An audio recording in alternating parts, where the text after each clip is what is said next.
Ja, meine Damen und Herren, ich freue mich sehr, Sie heute Abend hier bei dem Vortrag im Kunsthistorischen Museum begrüßen zu dürfen. Es ist ein Vortrag von Professor van der Stighelen, die eine ausgewiesene Expertin für die Malerin Michaelina Wautier ist. Ich hoffe, Sie haben schon Gelegenheit gehabt, die wunderschöne Ausstellung anzuschauen, die wir unten in den Sonderausstellungsräumen am Montag, also vorvorgestern eröffnet haben. Das ist eine Ausstellung, die Gerlinde Gruber, unsere Kuratorin für flämische Barockmalerei, kuratiert hat, zusammengestellt hat. Eigentlich sollte Gerlinde an meiner Stelle hier stehen, aber sie ist leider krankheitshalber verhindert und ich glaube, ich spreche im Namen aller Kollegen, wenn ich ihr gute Besserung und alles Gute wünsche.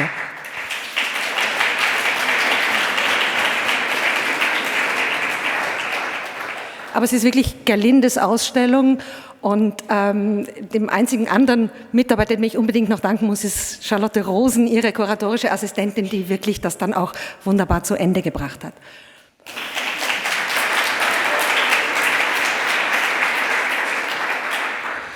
Gerlinde Gruber ist es gelungen, praktisch alle bekannten Werke dieser lange zu Unrecht in Vergessenheit geratenen Künstlerin, auch alle wiederentdeckten Werke hier in dieser Ausstellung zu vereinen. Man sieht die Fülle an Themen, Thematik, die unglaubliche Vielfalt an Themen, die eigentlich ganz untypisch sind für eine Malerin. In ihren Werken kann man versammelt in der Ausstellung sehen. Es ist auch Sie werden viele oder einige Bilder sehen, die Sie normalerweise nicht sehen, die zum ersten Mal in Europa zu sehen sind. Viele Werke aus Privatsammlungen, die eben auch normalerweise nicht so leicht zu sehen sind.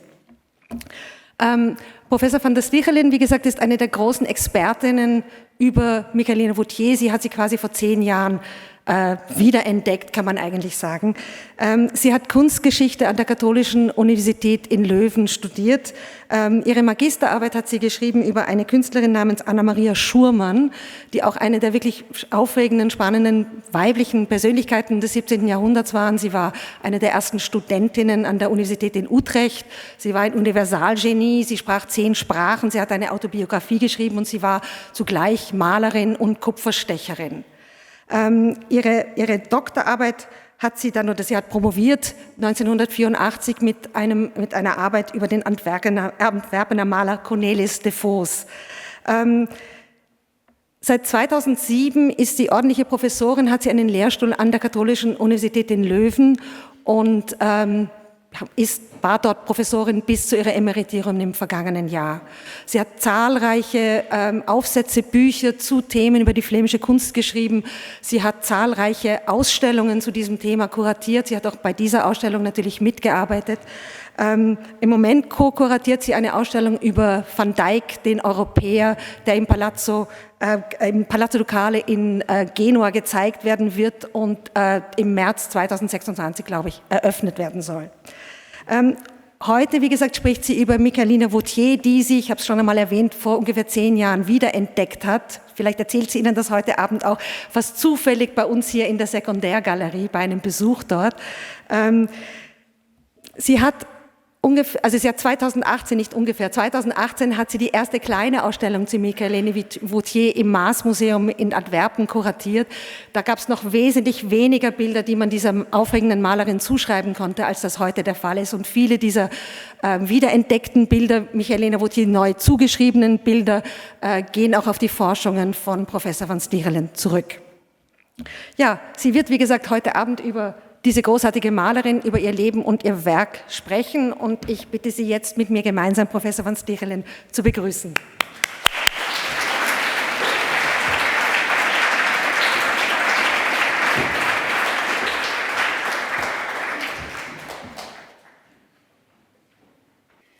Dear ladies and gentlemen, I'm sorry to speak in English.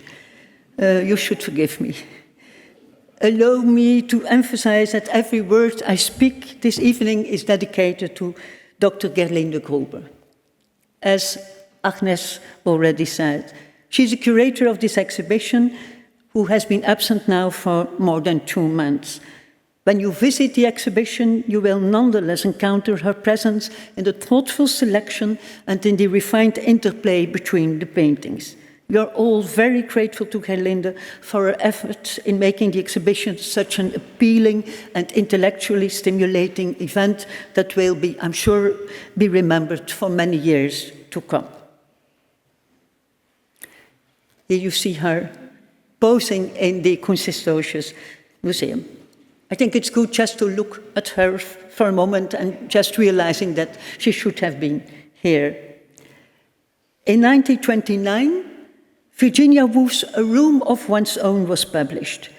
It would become one of the most groundbreaking feminist books of the 20th century. In this book, Woolf speculates what would have become of a woman with Shakespeare's genius in Shakespeare's time. I quote, "Let me imagine, since facts are so hard to come by, what would have happened had Shakespeare had a wonderfully gifted sister, called Judith, let us say." Woolf creates her to show how a woman with equal talent to Shakespeare would not, because of the structure of society, be able to achieve the same success. Judith's life is fraught with tragedy.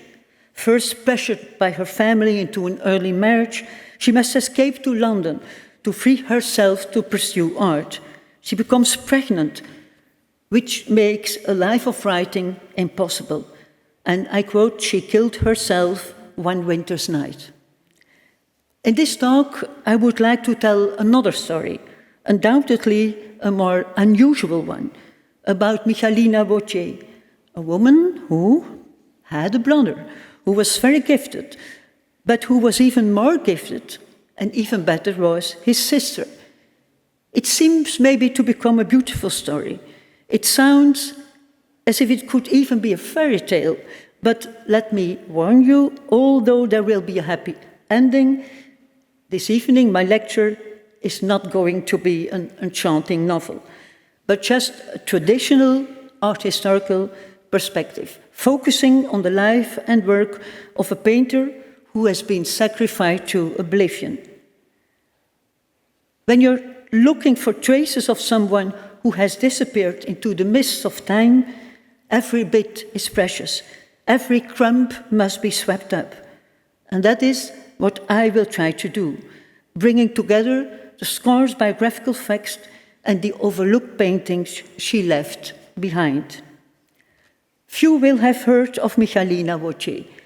Thanks to the waves of feminist rebellion that began with a woman ahead of her time, like Virginia Woolf, this Brussels-based artist has only relatively recently been rediscovered. In 1993, while visiting the storerooms of the Kunsthistorisches Museum in Vienna, as Agnes said, I happened to come across a huge, impressive work. Ik stood somehow lost between copies by Rubens and Van Dyck. When I asked Dr. Karel Schütz, director of the Gemälde Gallery in the Kunsthistorisches Museum at that time, who the artist was, his answer was clear. It's by a woman. I became curious, and for over 20 years, I tried to arouse interest in her. I knocked on the doors of numerous museums, large and small, asking them to devote an exhibition to her, but to no avail. The response was always the same. Mounting an exhibition devoted to an artist who was entirely obscure would inevitably result in a financial ruin. It was only when preparing for the City Festival Antwerp Baroque 2018, Rubens Inspires, that interest in Michaelina grew. Organizing in Antwerp a year of Baroque without any attention to diversity became problematic, which was why the proposal was accepted. In the summer of 2018, a first exhibition ever was devoted to her in the Maas Museum in Antwerp. By then, she became the leading lady of Baroque. Surprisingly enough, and as far as we know, Michaelina Wautier's life was free of the adversity and hardship so common in the biographies of women. In this respect, Wautier can serve as a complement to a group of early modern women described by Gina Stumwasser as politically incorrect. This makes it all the more exciting to uncover the story of her life and the uniqueness of her versatile talent. Wautier left few paintings, no more than about 35, and one drawing, half of which are signed with her full name. Their variety is impressive, ranging from portraits of flower garlands, genre scenes, and depictions of saints to a couple of monumental history paintings. All of these works make a powerful impression in terms of their format, technique, and highly individual iconography. But how did she look? When we think of exceptional women, I would say especially women, I suppose immediately wonder what she looked like. We can be particularly happy that her self-portrait has been preserved. It provides a unique opportunity to come face to face with a female artist who can be counted among the most exceptional women of the early modern period. In her self-portrait, painted around 1650, she radiates confidence and ambition. Her attention to tiny details, for example, look at her palette, her bosom, the lace collar, and the extraordinary timepiece with a pink ribbon. These all exemplify her power of observation. More than anyone else, she herself was convinced that she succeeded as an artist. When Michaelina Wautier's life seems to have been devoid of the adversity so common in the biographies of female artists, the question remains if, or in how far, she was part of a tradition of women artists in the southern Netherlands. In 1567, Lodovico Guicciardini, an Italian author living in Antwerp, published his description of the Low Countries. He claimed that the Netherlands typically had quite a few women who practiced the arts. He referred to several contemporary female artists, such as Maria or Maiken Bessemer's Verhulst. She was Peter Bruegel's the elder's mother-in-law and a watercolorist. When Peter Bruegel died, his two sons were only aged 5 and 1, and it was their grandmother who taught them to paint. Another example is Katharina van Heemessen, who was the daughter of an Antwerp manualist and a humanist painter. Mary of Hungary appreciated her so much that she invited Katharina and her husband, a musician and organist, to join her at the Spanish court. Watercolors by Maria Bessemers has not been preserved. However, some signed paintings by Katharina van Heemessen are known, the most innovative of which is her self-portrait, as you see here at the right, dated 1548. The pose is based on examples from 15th century manuscript illumination, where texts by Pliny the Elder or Boccaccio were accompanied by images of women painting their own likeness, as you can see here. Just to know, in 2027, an exhibition on Katharina van Heemessen will be mounted in the Snijders and Rocox Museum in Antwerp. Even more impressive is the story of the little-known Livina Teerling, daughter of a famous book illuminator from Bruges, Simon Bening. After marrying George Teerling, he was born in Blankenbergen, in 1545, she left for England and is documented there by 1546, when she became court painter to the Tudor court, serving Henry VIII, Edward VI, Mary I, and Elizabeth I. She received an annual salary of £40 from 46 until her death in 1576, which was more than was provided to Hans Holbein the Younger.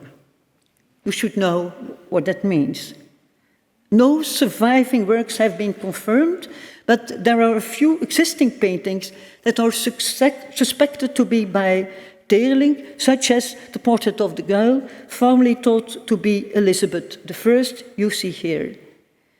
I think it's obvious that Michaelina had heard of these phenomena of an earlier generation, all active in Antwerp, but none of them could even compete with her.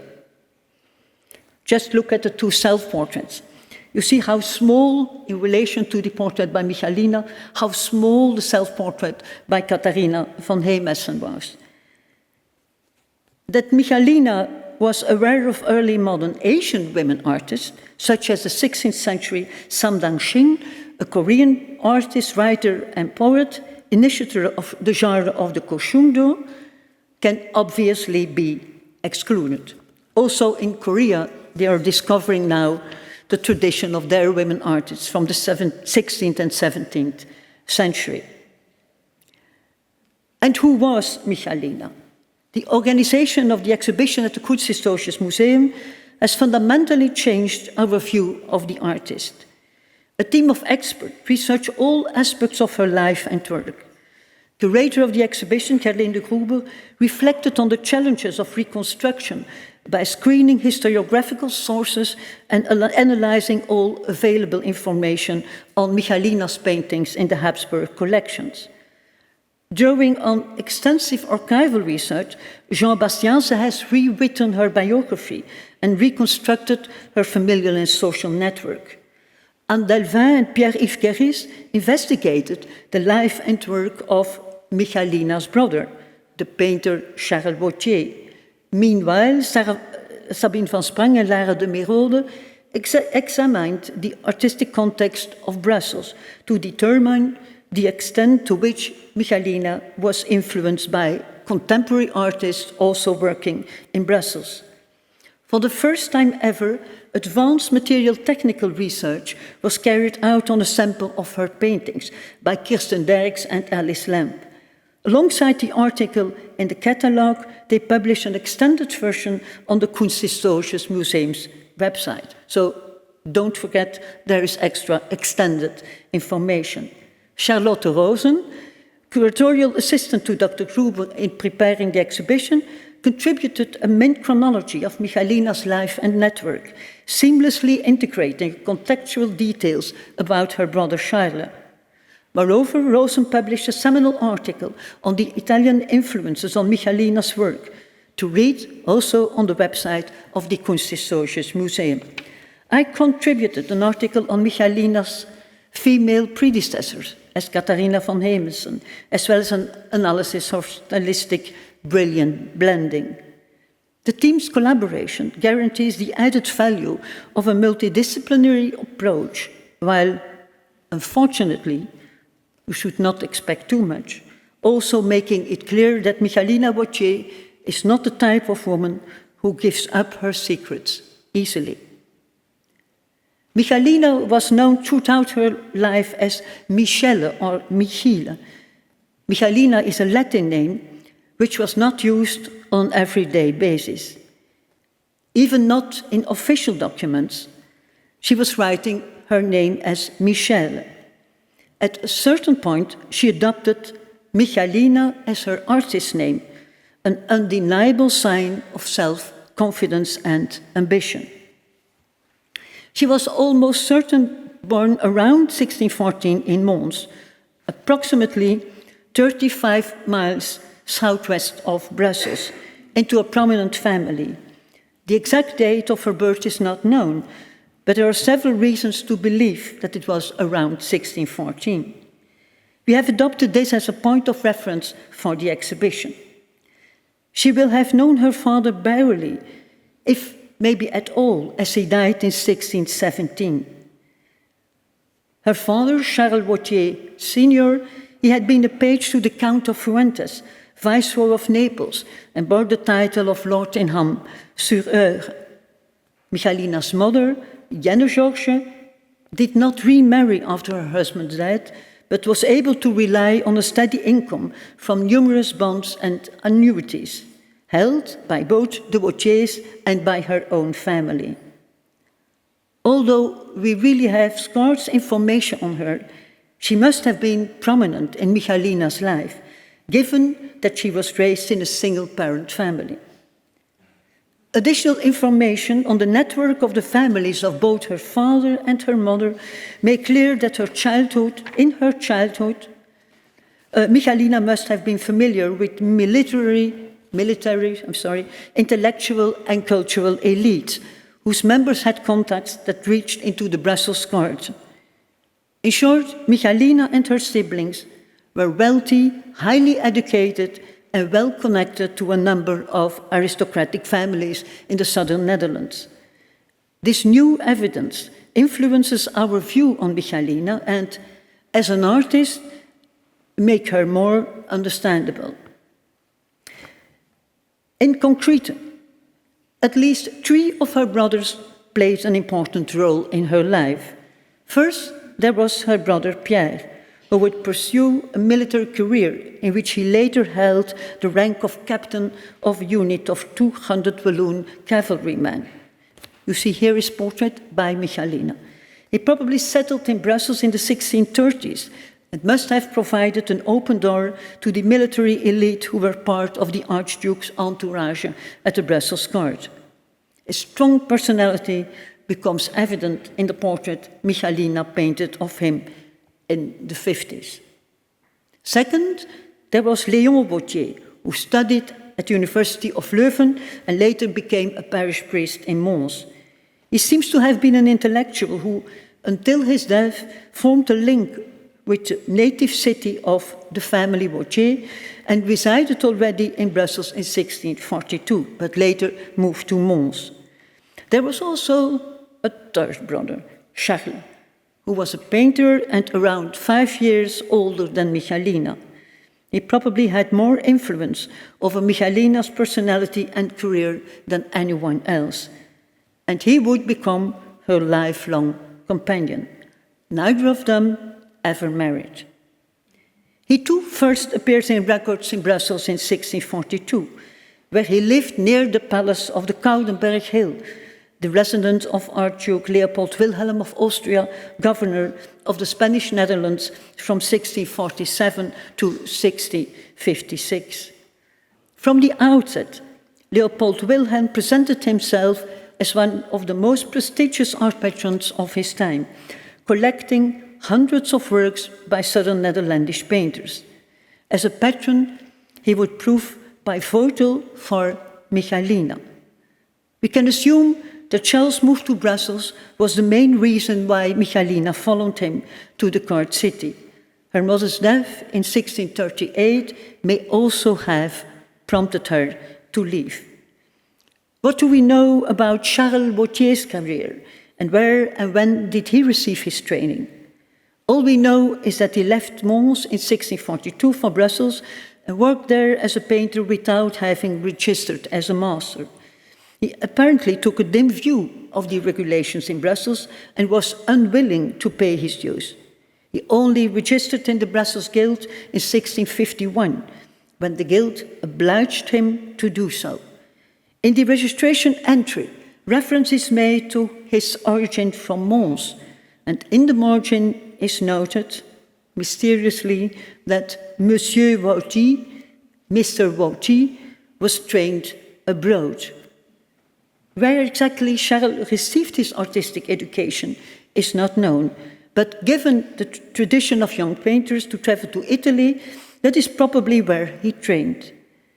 That Michaelina would have followed him south is less likely, although not impossible. Traveling back and forth from Brussels to Rome was no easy feat in those days, and keeping only male company would have compromised her reputation. This, however, does not preclude Charles from having returned from Italy with paintings and prints that could have served as a source of inspiration for both Charles and Michaelina. In light of the family situation, we can assume that Charles and Michaelina shared a workshop.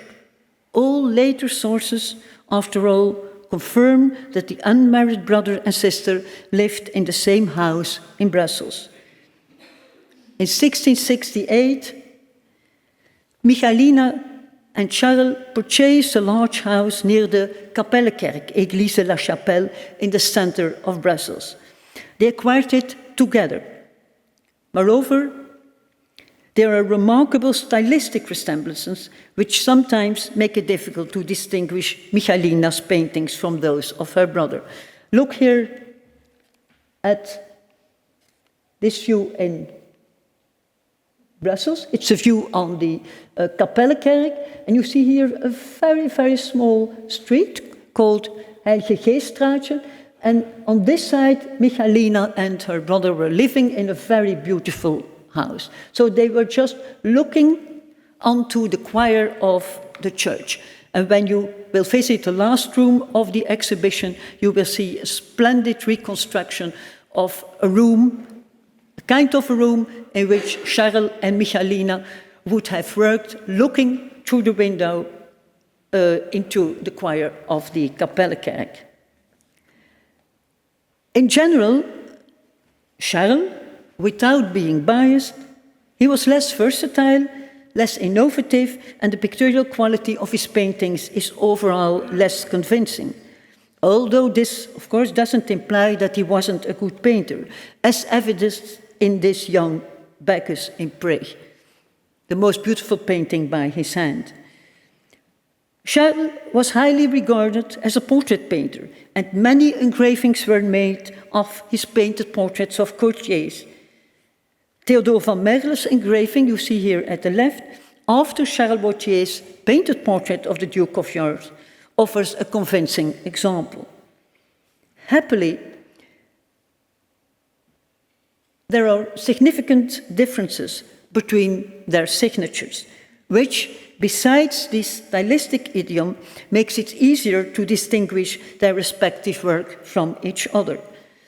While Michaelina used her first and last name in a cursive script, as you see here, this is the cursive side of a drawing we will discuss later on, while Charles' signature only consists of his initial, I hope you can see it, a C, point, and his surname in capitals. This is the signature that's on the beautiful young Bacchus I showed you a couple of minutes ago. Although we know Michaelina's face, for the time being, Michaelina as a personality remains shrouded in the mist of time. She died on the 1st November 1689 and was buried in the Kapellenkerk you have seen. By then, she was 75 years old. The earliest trace of her as an artist dates from 1643. Her last known dated painting bears the date 1659. No works created with certainty during the last 30 years of her life are known.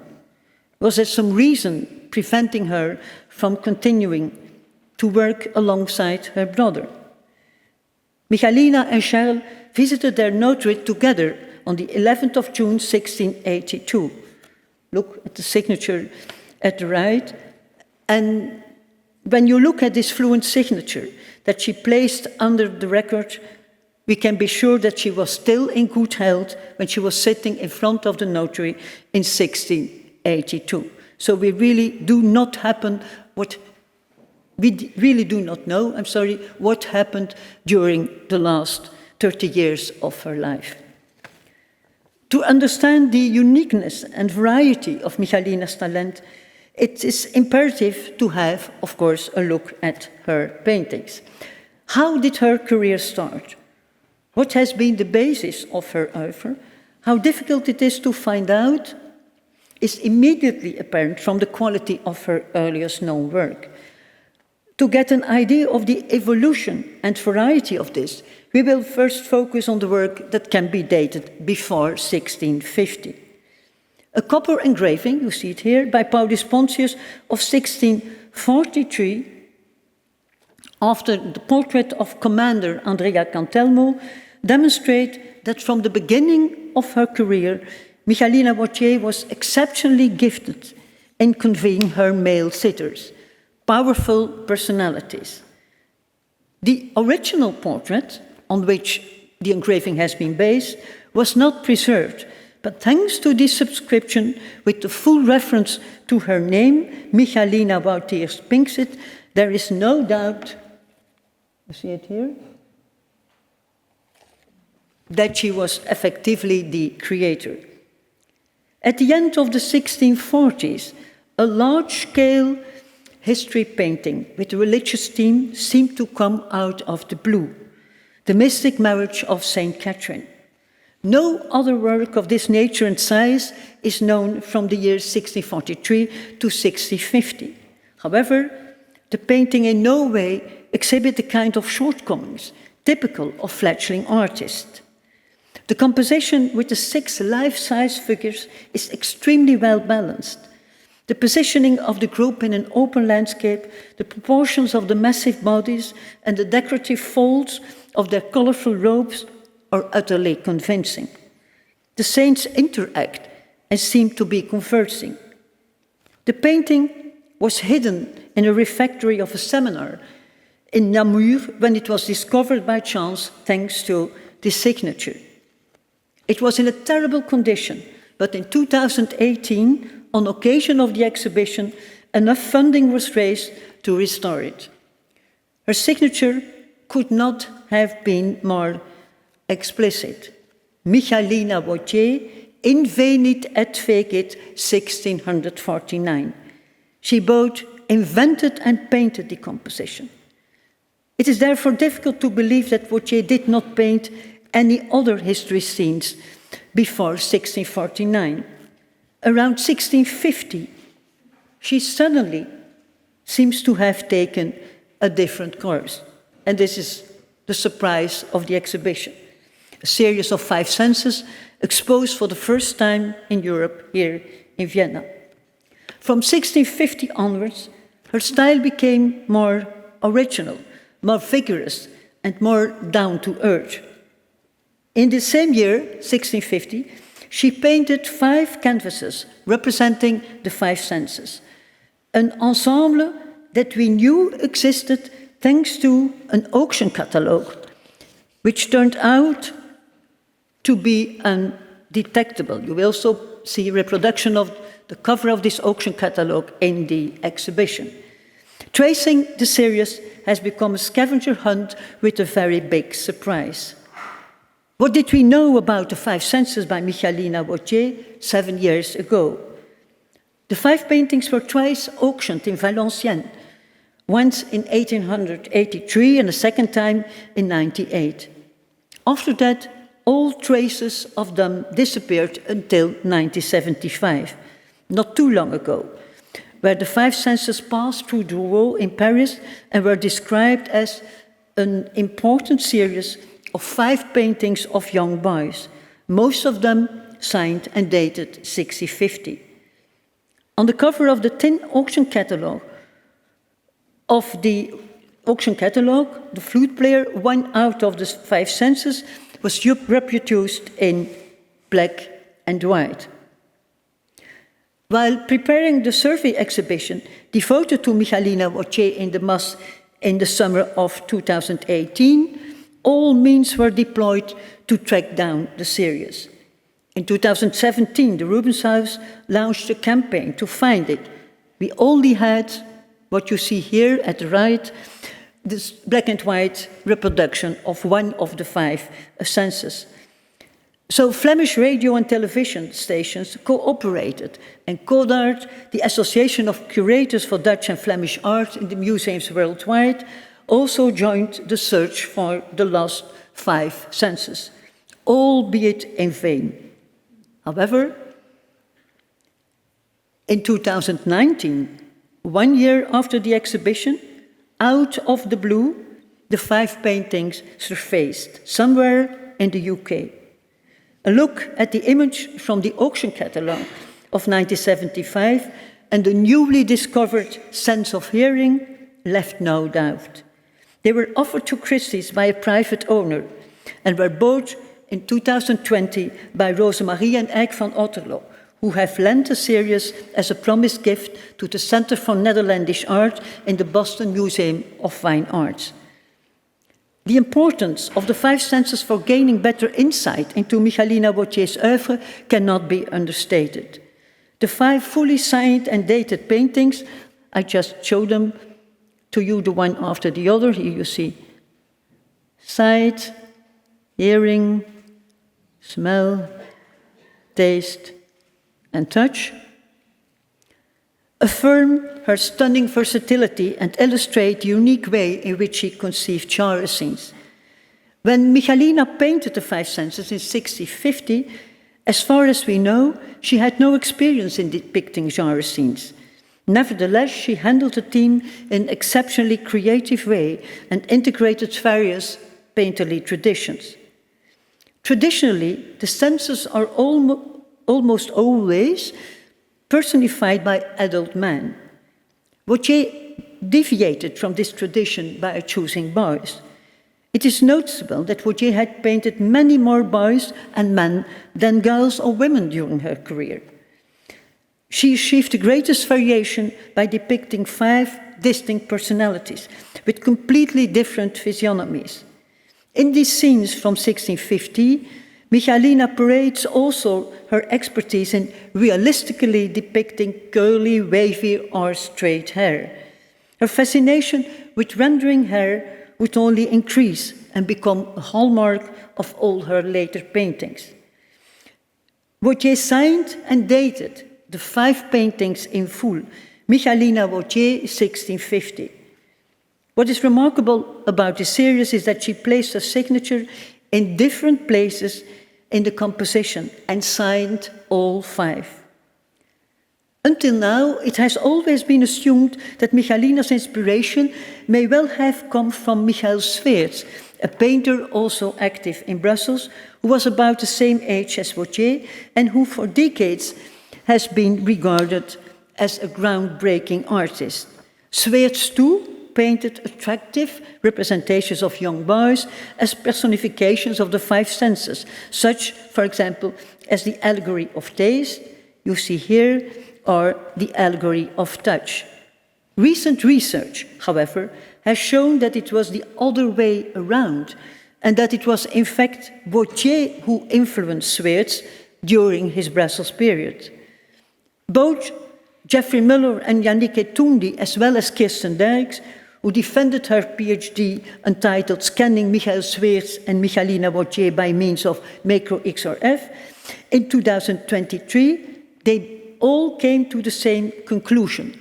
Sweerts was first documented as living in Rome in 1646, and no paintings are known to have been made by him in Brussels before that date. By the time he returned to Italy,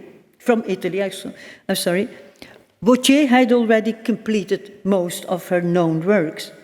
Her 5 senses, and this is indeed very important, demonstrate that by 1650 she was already well advanced in her career, producing avant-garde genre paintings, which became a source of inspiration for the most important contemporary artists in Brussels.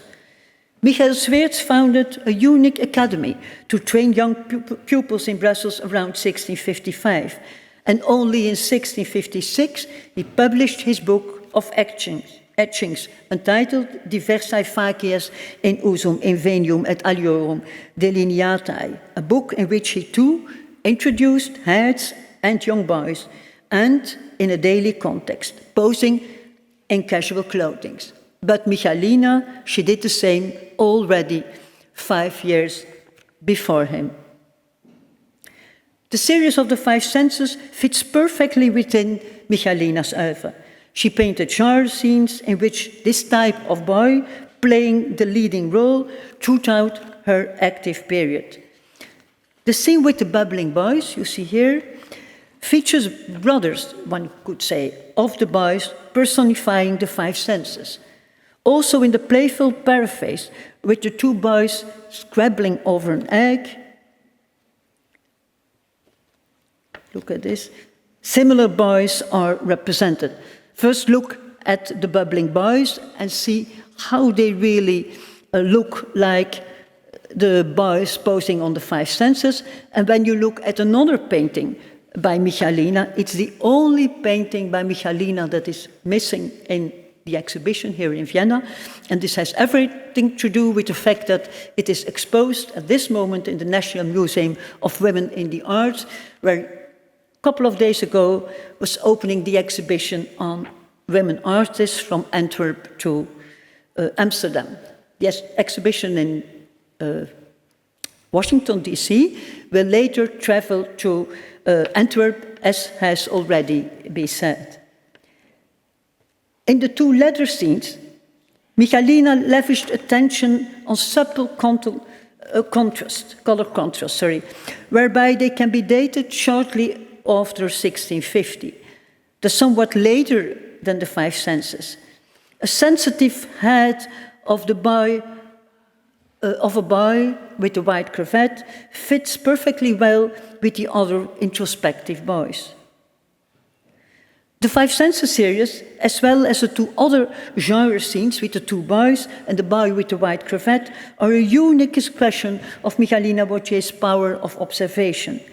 The boys who served as models for these five depictions were undoubtedly registered from life. Because they appeared to be ordinary boys, it is obvious that the artist sought out appropriate models. This begs the question whether she and her brother Charles had their own studio where they invited mostly male, young and older models to pose for them. The great interest in drawing from life in Brussels as a basis for all artistic activity is clear from the drawing academy that Michael Sweerts, you remember, founded after he returned to Brussels. Sweerts' drawing school from around 55 gives an idea of how such sessions were organized. You see that the model is standing in the center and that mostly young pupils are looking at him and are drawing from life. However, it is clear that Michaelina Wautier painted lively scenes with young boys, at least, as I said, 5 years before Sweerts. And it can be ruled out that Charles or Michaelina attended the Drawing Academy, which was intended to train young artists, as you can see here. Looking for truly related paintings from an earlier date, one sooner ends up in the northern Netherlands. In Haarlem, for example, from the 1630s onwards, representations of the senses were made on individual supports and in a larger format. It is noteworthy that children were chosen for the personifications. Similar scenes are known by Jan Minse-Molenaar, for example, and his wife, Judith Leister. They are distinguished by the lively interpretation of children with a natural expression and often colorful incidental details, as you see here at the right. Iconographically and compositionally, Michaelina's flute player dovetails neatly with the Haarlem type. The young flute player by Judith Leister from around 1635 also is associated with the sense of hearing. Michaelina Wautier succeeded in reconciling various traditions in her genre scenes. She worked in Brussels and was undoubtedly familiar with the Antwerp Baroque tradition. In addition, she must have come into contact in one way or another with paintings from the northern Netherlands. How this happened remains an open question. Antwerp was the hub of the European art market in the first half of the 17th century, and the presence in Brussels of Archduke collector Leopold Wilhelm must have stimulated the circulation of paintings.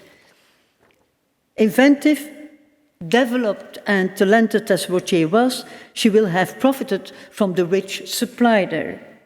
During his stay in Brussels, Archduke Leopold Wilhelm collected 1,400 paintings. In 1656, they were all sent to Vienna, where they were exhibited in the Stallburg, which became the Kunsthistorisches Museum in 1890.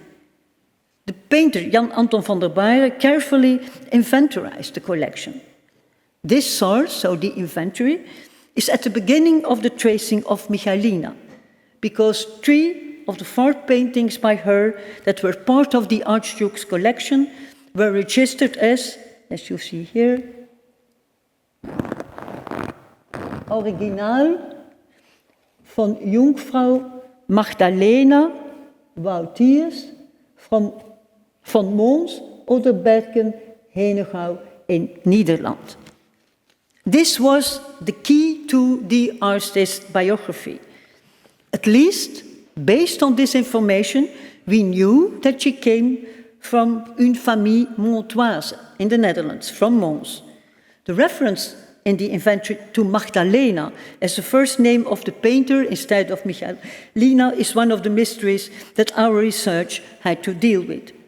Fortunately, the problem has been partially solved by the research in the context of this exhibition. Additional archival research has now indisputably proved that there were two sisters in the Wautier family, of whom Marie-Madeleine was born in 1604 and Michel, alias Michaelina, around 1614. By the end of their lives, they were dwelling together in the same house as their brother Charles, where Marie-Magdalena died in 1687 and 2 years later, Michel in 1689.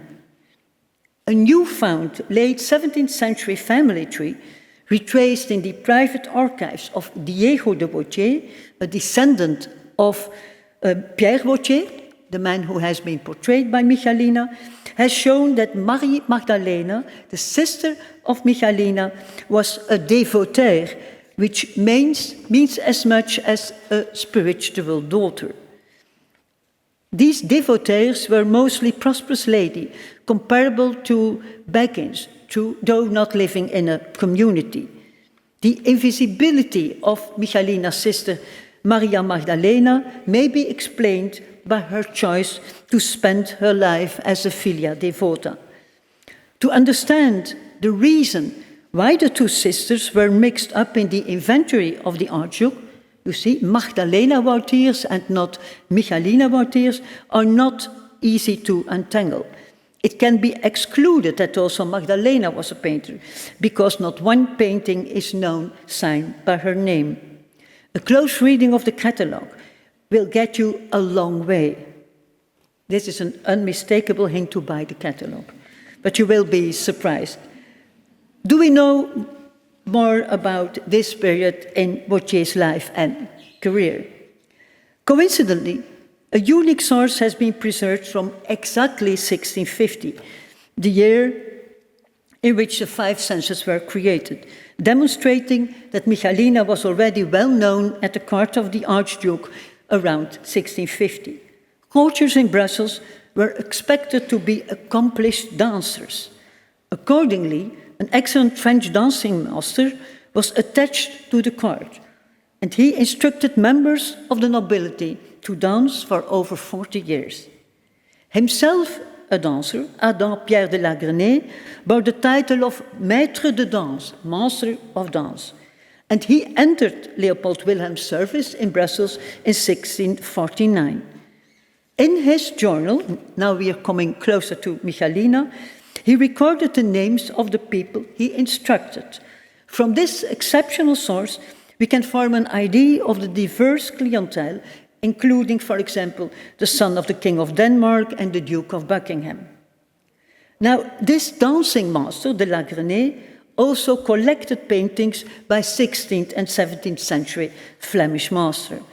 At the back of his journal, you see here his journal, and it's also part of the exhibition, he diligently recorded the names of the artists from whom he bought paintings, their subjects and prices. On the 17th of January, 1615, he wrote that he had purchased 2 pictures by Mademoiselle Wautier. A depiction of a Bacchus and probably also a Nicodemus. Of primary importance is the fact that he was active in the very heart of the court in Brussels, and that he knew Mademoiselle Wautier as an artist, and had bought works by her. Moreover, this source establishes that Michaelina was known in the Archduke Leopold Wilhelm's immediate proximity. Based on this inscription, the type of paintings she sold to de Lagrenay were completely different from the 5 censuses, and is an indication that she was already painting other kind of themes, as, for example, a Bacchus, mythological themes, by 1615. But this conclusion immediately raises also other questions. If Michaelina worked for the free market, where did she offer her paintings? Did she receive potential clients in her house? Did she have the opportunity to show her pictures elsewhere? Were her genre paintings commissioned, or was the theme so appealing that she took the initiative herself? So many questions with no answers at all. Let's return to her paintings. What happened after 1615? In 1652, Michaelina Wautier painted 2 flowers still life.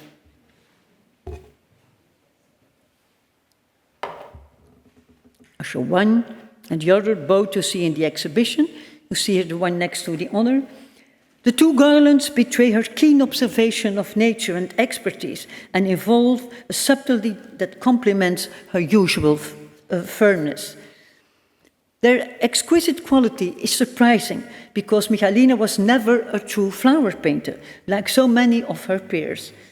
The verso of the flower garland with the butterfly bears the mark of the Antwerp panel maker, as you can see at the right above.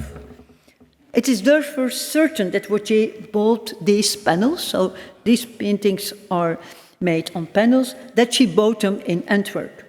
This is interesting because it indicates also that she had connections with Antwerp and may have spent time there.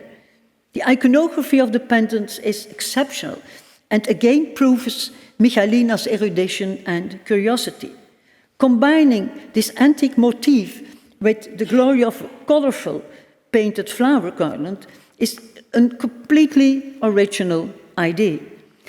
For the classic motif of festoons suspended between ox skulls, she drew inspiration from ancient monuments. The motif may have been borrowed from the inner reliefs, I go back for a moment, of the Ara Pacis in Rome, or, as Charlotte Rosen discovered, from the funerary urn of Acilia Higia. This is an altar that was once part of Rubens' ancient sculpture collection in Antwerp. It goes without saying, I hope that you see that at the side of these garlands there are bucrania, skulls of oxes referring to antiquity and at the same time referring to the vanity of life. And this combination of flowers and bucrania is extremely original. One could say that we do not know of other combinations of this kind. It goes without saying that the addition of the 4 skulls adds a strong memento mori connotation, reminding us of the nature of floral beauty, vanity of floral beauty, and more broadly, the fragility of human life itself. Here too, the question remains as to how she became familiar with these sources. The macro XRF scanning of Wautier's garlands with flowers, conducted by Kirsten Derks in the context of her PhD research, has revealed much about Michaelina's working methods, because several pentimenti have been discovered. They are painted with a sense of detail, lacking in other works. It is very clear that she adapted her style to the genre, but she could only achieve this range of colors by using expensive blue pigments, such as azurite and ultramarine.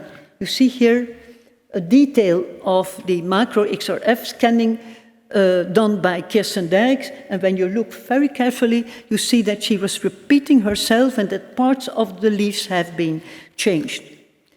Her garlands offer the opportunity to say very briefly something about the evolution of the prices of Michaelina's work.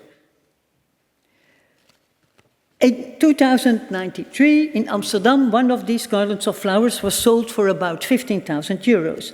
In 2019, 1 year after the exhibition, the pendant garland with the dragonfly changed hands for nearly $500,000. The financial rating is not important as such, but is very important as an indication of the increasing appreciation of Wautier's painting and demonstrates that she is increasingly taken seriously as an artist. In the period 1654, 1659, she produced some of her most original works. The portrait of the Jesuit Martino Martini, for example, dated 54. It marks a turning point in her oeuvre. The Jesuit's name is written on the painting in Chinese calligraphy. Martini, seen unusually in three-quarter view to the right, looks straight ahead without seeing eye contact with the viewer. The power of his portrait lies in the combination of the sitter's physiognomy and his imposing physique. The palette is limited, but the silky sheen of the Chinese robe is rendered in numerous tonal variations. Falling over the breast of the sitter are the deep dark folds of a blue silk tabard. You can see examples, real examples of the tabard's winter and summer version in the exhibition. Once again, the eye is drawn to the way in which Martini's hair has been painted. His locks and beard are beginning to grey in places, and the subtle gradations are stunningly suggested. This is the only lifelike portrait of the Jesuit that we know.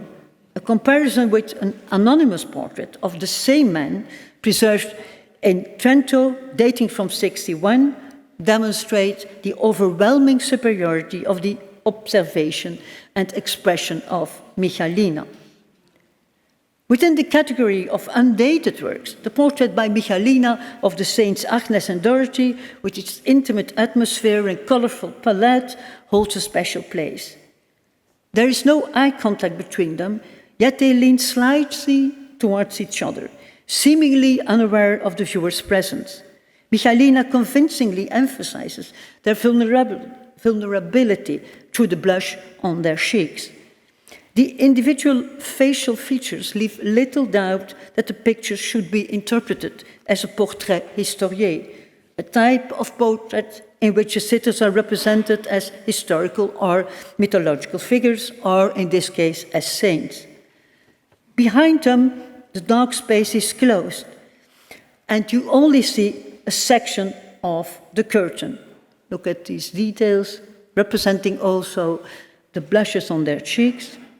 And you can compare it also with, at the left, a macro XRF screening. And you see that here too some changing has been made, and it's interesting to look also at the right slide, because there you see an intention to reconstruct the original colors of the robe of this little Dorothy.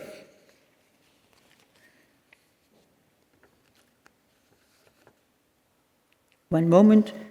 I'm afraid that I'm speaking too long, so I'm just trying to drop some things. Here you see just an announcement of the funding we could raise for the restoration of this painting. And now we are going to come to the last phase of her oeuvre, where we have extremely interesting paintings, fully signed and dated.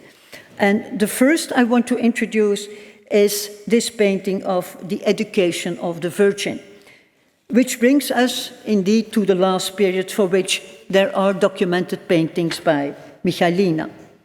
In this charming painting, the figures of Anne, Saint Anna and Saint Joachim appear to be sculpted with light. Their tawny faces contrast with the more diffusely illuminated face of Mary. They are really very typical for Wautier's work.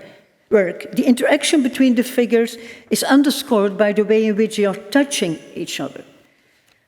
4 years later, she painted another religious painting, fully signed and dated 1659. The Annunciation is one of Michaelina's most important paintings, and it occupies a special place in her oeuvre because it is the latest dated work by her that is currently known. It was produced exactly 10 years after the mystic marriage of St. Catherine, her earliest known history painting.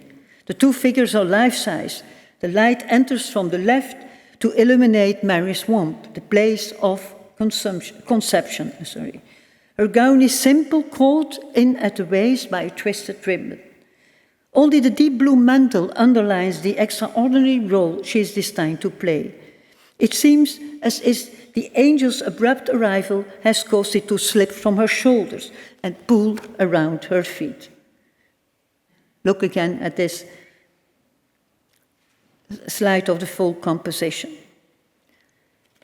In 1659, Michaelina was about 45 years and could look back on a fruitful career as a painter of religious and mythological works, portraits, genre pieces, and still lifes. The question that comes up is, for whom were these works intended? The investment required to make portraits or genre scenes was relatively small. Probably Michaelina was wealthy enough and could easily afford the necessary materials.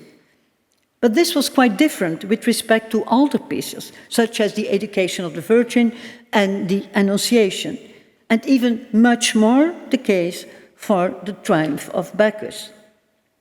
That was originally more than 4 meters width. This canvas would have filled the room and required labor-intensive and precise work. The subject, incidentally, is so specific that not every patron would have wanted it. It is unlikely that Michaelina devised such a concept on her own initiative. It makes, I think, more sense that she was commissioned to paint a monumental composition, as the Triumph of Bacchus. Because the painting was inventorized in Leopold Wilhelm's collection in Vienna in 1659, it seems logical to assume that he granted her this commission. Archduke Leopold Wilhelm of Austria was governor of the Spanish Netherlands, and he has always been presented as a paragon of devotion and a lover of the arts. His picture collection consisted for 1/3 of religious paintings, but this implies that 2/3 of the collection depicted profane scenes. His interest in Italian and Flemish painting meant that mythological themes were abundantly represented. If during his sojourn in Brussels, Leopold Wilhelm engaged Michaelina to paint the Bacchus scene, one wonders whether and to what extent she was given explicit instructions. How it was actually made remains a mystery. Did Wautier make a sketch? Was an external, maybe, prototype used? Could the artist decide freely how to work up the composition? One thing is clear, Wautier's painting is astonishingly original, obliging us to believe that Leopold Wilhelm had faith in her art and therefore gave her free rein to a certain extent. The composition is dominated by 10 life-size figures passing from right to left in an open landscape. In the middle of the composition, a satyr pushes a wheelbarrow on which Bacchus lies. The goat-legged satyr can more likely be identified as Silenus, here in the middle, Bacchus' stepfather, who is always portrayed with a rotund belly seated on a donkey. Silenus here appears not as a down-and-out merrymaker, but rather as a greybeard, worn down by life, who closely resembles the saints she also painted for Leopold Wilhelm, such as Saint Joseph and the 2 versions of Saint Joachim. All 3 parts of the collection of the Kunsthistorisches Museum, and all 3 listed in the inventory of the Archduke as original van Jungfrau Michaelina Wautier. The iconography of these 3 representations responded to the Archduke's devotion, and he must have been intrigued by the vigorous brushwork. In only a few of her paintings are the free touches of different colors so spontaneous. Look at this example. The saints evidently derived from life studies, and the artist showed no restraint to show them. One might even get the impression that they were painted in a very short time. Back to the Triumph. Almost all the figures face left, creating the impression that the retinue is in motion. On the far left, a grey-haired man pulls the wheelbarrow forward with a double rope. 6 children disport themselves walking with the cortege. Tracks are visible in the ground, a dog is barking in the left foreground, and the hilly landscape is visible in distance. Except for the woman on the far right, none of the personages look out at the viewer. They are all too absorbed in their own activities. It is Michaelina herself who includes herself as a spectator's accomplice. She derives inspiration from antique sculptures of Bacchantes, standing in contrapposto, as are often found in Hellenistic sculptures. For that matter, Michaelina was inspired more than once by antique prototypes. There exists a signed study by her hand after an antique head. References the head of Ganymede with the eagle, dating from the 1st century. The sculpture was kept at the Villa Medici in Rome in the mid-17th century. No marble or plaster copies were made before the end of the 17th century. So it's a bit of a problem. This suggests that either Wautier saw the bust herself in Italy, or another artist, possibly Stighelen, drew it in Rome and took the drawing home for Michaelina to be copied. We just don't know. It took months to trace the origins of Michaelina's sculptures, but Charlotte Rose, whom I mentioned earlier, managed to identify the inspiring bust convincingly. She published a seminal article on Michaelina Wautier and the influence on antiquity on the website of the Kunsthistorisches, as I said before. The article contains the result of an in-depth investigation and discusses widely the possibility of a trip to Italy. I would like to take this opportunity to thank her for all her efforts. Charlotte is a former student of mine from Leuven University who had the unique possibility to become an intern for 1 year at the Kunsthistorisches Museum in Vienna and to become the assistant curator of Gerlinde Grube for the current exhibition on Wautier. After Gerlinde became ill, she took on her workload and many of her responsibilities, doing a heroic job without ever considering working additional hours. I am extremely proud of her. Familiarity with the classical tradition. Thank you. Familiarity with the classical tradition, remember also the skulls of oxen, the bucrania, holding the garlands of flowers, was highly exceptional for female artists, and therefore undoubtedly contributed to her positive self-image. Next to this, she was also inspired by 17th century emblematic books, such as the Iconography by Ripa. The children, besides Michaelina's alter ego in the painting, are playing with the billy goat, as you see here at the left, an animal traditionally regarded as a symbol of lust. In the illustrated edition of Ripa's collection of emblems from 1603, the personification of libidine, lust, poses beside a billy goat. The portraits of male sitters mentioned earlier, such as her brother Pierre Wautier and Martini Martini, illustrate that the artist could render male models like no other. And then she suddenly painted a picture populated by almost nude men. It is as though she wanted to do away with the old chestnut that women were incapable of rendering male corporality. For the procession, she empathically selected men of different ages, with various skin tones, and from all weight classes. Just go back for one moment. Young boys, too, enlivened the scene with their unrestrained gesticulation at the right. In this way, Michaelina generates an inversion whereby she, a woman, directs the cortege.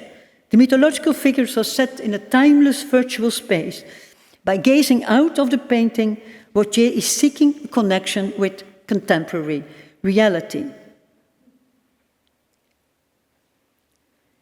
It has become clear before that the dance master de la Grenée, who had been invited to the court by the Archduke, already bought paintings made by Mademoiselle Wautier in 1650.